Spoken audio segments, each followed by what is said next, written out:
وقال النبي صلى الله عليه وسلم نبي صلى الله عليه وسلم صنفان من أهل النار iki guru ahli dozaqdan lem arahuma görmedim şol iki sınıfı kavmun ma'hum siyatun ka'aznabil baqari yadribuna bihan nasa bir kavm bar şunun bilen qamçılar elinde padanın quyruqları şekilde ururlar şunun bilen merdimleri zulman istibdadan yani bilen dünyanın yüzünde bolup öttü diyen şekilde.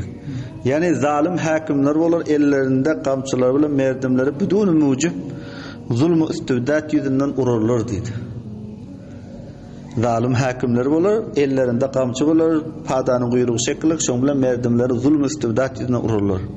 İkilenci ve nisaun kasiyatun ariyatun yani kalali yalang'aç ayallar olur. Yani ayallar olur kalali bolmakla bilen yalang'aç. Bunun matlabı şulki ayallarım özü şöyle yuqa koynak giyerler. Yani anırdan qariyona içerden ayalların cismi zahir olur. Ol ayallar kalali bolmakla bilen hakikatte yalang'aç.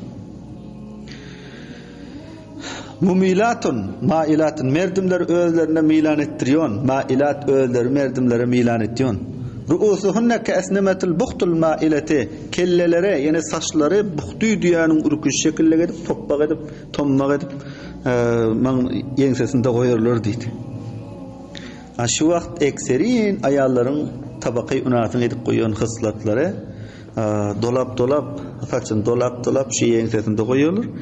Qurrak mülklerde var. Urupa devletlerde olardaki kellesinin üstünde zat taşlamağa yok. Bazı memaliklerdeki var üstüne yuqacık bir yağlık taylak koyuyorlar. Onların saçın hem mer görünüp dur. Kadim zamanında bunu Yahudu Nasaraların ayalları şöyle diyor eken. Ama Müslümanların ayallarım olur görüp son derru ona ittivalık ettiler, tirkeşyon oldular. Qurrak ayalların halatları şul. Ayallar bayağı set etmeli, bir yerini tommak edip koymalıdan. Saçını arka göbek koymalı. Ondan sonra ayallar deyiptir. Civanlar üyünden çıkan pillasında goyan ki pussaqu püccar bulbul gödeken deyip aytmasın deyiptir. Yani kança bir koynak giyip çadırına neyde koynasını giyip çıksın deyiptir. Müteessifana bu vaktin ayalları ne şey diyorlar? Üyde olsa neyde koynasını giyiyorlar.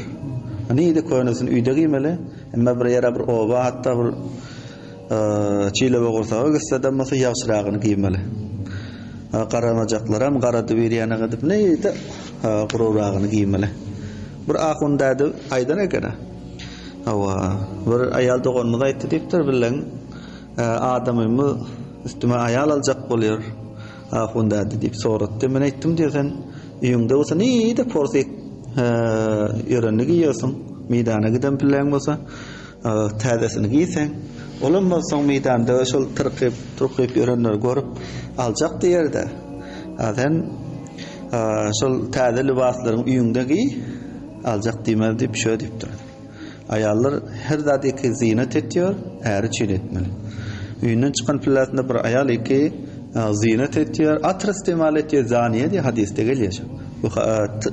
Müşka Şerif'in hadisinde geliyor, bir ayal uyundan çıkan pillasında atır istimal edip çıksa zaniye deyipdir şu hadiste. Yani merdimlerin günah almasında zinakar hakiki onun bilen zinaki olmuyor çıkan bilen. Ama lekin merdimlere yolda oturan adamları şeytan yüreğine her rakam zatlar taşlarmıyor. Bir ayalı ki adurunu kısa, tepini kısa.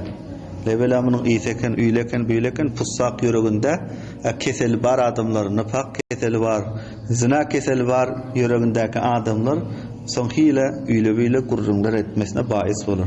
Şu zaten bir ayalı ki adurunu üyünden çıksa deyiptir, zaniye şu deyiptir.